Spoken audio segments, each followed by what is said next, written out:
The night before Marissa's bridal shower, I let him hold me.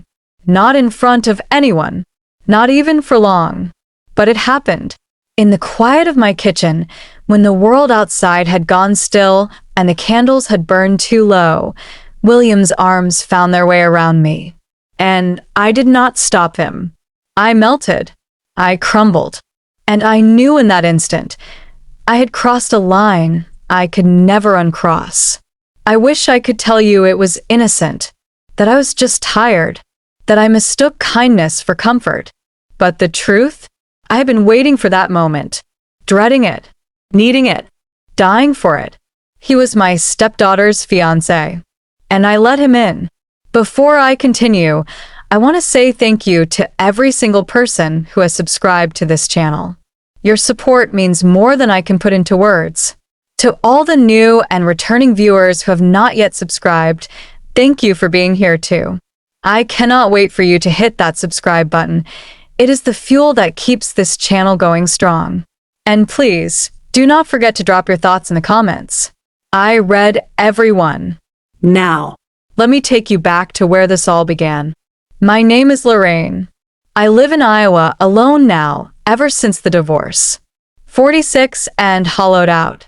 My ex-husband and I parted ways 5 years ago. And ever since, I have been more of a background character in my own life. Work, sleep, repeat. Until Marissa came to me with a wide smile and a diamond ring. She wanted me to help plan her wedding. William, her fiancé, was charming from the start. The kind of man who remembered details. The kind who looked you in the eye and made you feel like you mattered. At first, I thought I was just grateful. He noticed me, listened, helped me carry groceries to the car. But there was a moment during the first venue tour when our eyes met across the room and I felt something shift. Just a flicker. A glance too long.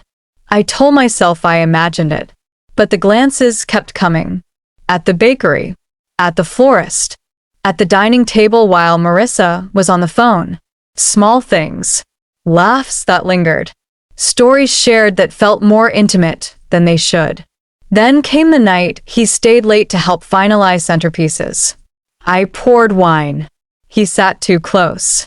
Our fingers touched over a ribbon spool. And he did not pull away. Neither did I. I did not sleep that night. I lay in bed staring at the ceiling, replaying every second of his touch.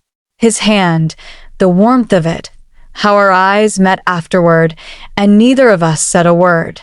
Not about what it meant, not about what it could mean. And still, I did not stop planning the wedding. The next morning, I watched Marissa laugh over coffee and color swatches like nothing had changed. Because to her, nothing had. She trusted me. She loved me like her own mother. I helped raise her from the time she was 10. And now, I was the one betraying her in silence. It should have stopped there. But it did not. The next few days were filled with fittings, flower orders, and long nights of decision-making. William came by more often. Always with a reason. Always with charm. I started dressing differently. Maybe not intentionally at first, but eventually I knew exactly what I was doing. One evening, we were alone again. Marissa had gone to see her father, and William came by to drop off the revised guest list. We ended up talking about more than the wedding. He asked me how I had been since the divorce. If I felt lonely. If I missed being held. His words were not rushed. They were slow, calculated, laced with something dangerous. I should have walked away. I should have told him to leave. But instead, I listened. I nodded. And I told him the truth. Yes, I was lonely. He reached for my hand then, like it was the most natural thing in the world. And when I did not pull away, he leaned in. His lips barely brushed mine. It was soft, stolen wrong. But I kissed him back. The moment shattered me. Afterward, I stood in the hallway mirror and stared at my reflection like I was someone else. A woman I did not recognize. A woman capable of destroying the very girl who still called her mom. The worst part? I felt alive for the first time in years. A few days later, it almost came crashing down. Marissa walked in on us in the living room. We had been sitting too close again, his hand resting on my knee. We pulled apart so fast, I nearly knocked over a lamp. She looked at both of us. Her eyes narrowed. She said nothing, but something in her face changed. She knew something was off. And that was the first time I truly felt afraid. Fear lived in my chest after that day. I could not eat. I could not sleep. Every sound in the house made me jump. I imagined Marissa watching me, watching him, putting the pieces together. I could not bear to meet her eyes. She had not said a word about what she saw, but I knew she felt it. A shift. A betrayal brewing just beneath the surface. I told William we had to stop. He laughed at first, said I was overthinking, that it was just a little spark between two lonely people. But it was not little. It was a wildfire, and it was spreading fast. He wanted to keep going, said he could not get me out of his head, said he had fallen for me. I wanted to believe it. God help me, I did. He started coming by when Marissa was not around, texting me late at night, telling me he could not go through with the wedding, that he was marrying the wrong woman, that I was the one who really understood him. And I, fool that I was, believed that too, until I found the emails. It happened by accident. I was on my laptop, pulling up the final catering invoice Marissa had sent me, but her email was still logged in. I saw a flagged folder labeled Wedding Talk and clicked without thinking. There they were, dozens of threads, conversations between William and another woman. Not just me, not just Marissa. Another one. Her name was Elise. She was 22, a friend of his coworker's sister. They had gone on a few dates when he was in Des Moines for work, but the messages were not casual.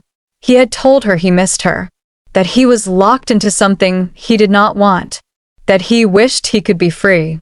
Free. Like I was a prison, like Marissa was a cage. My stomach twisted. I closed the laptop, walked into the bathroom, and vomited until my ribs hurt. That night, I confessed. Marissa's face broke in front of me. I did not dress it up. I told her everything, not to clear my conscience, but because she deserved to know before she gave her life to someone who never truly loved her. She canceled the wedding. She packed her things. She stopped calling me Mom, and she moved out without saying goodbye. William tried to call me. I blocked him. It has been 6 months. Marissa still has not spoken to me. I do not blame her. I would not either. Some nights, I sit on the porch and stare at the road, hoping to see her walk back toward me. But deep down, I know I burned that bridge with my own hands. And for what? For a feeling that was never real. A fire that should have died in the dark. If this story touched you, or made you think, please let me know in the comments. Your voice matters here. Do not forget to like, share, and subscribe to the channel. It is your support that keeps these stories alive. Thank you for watching.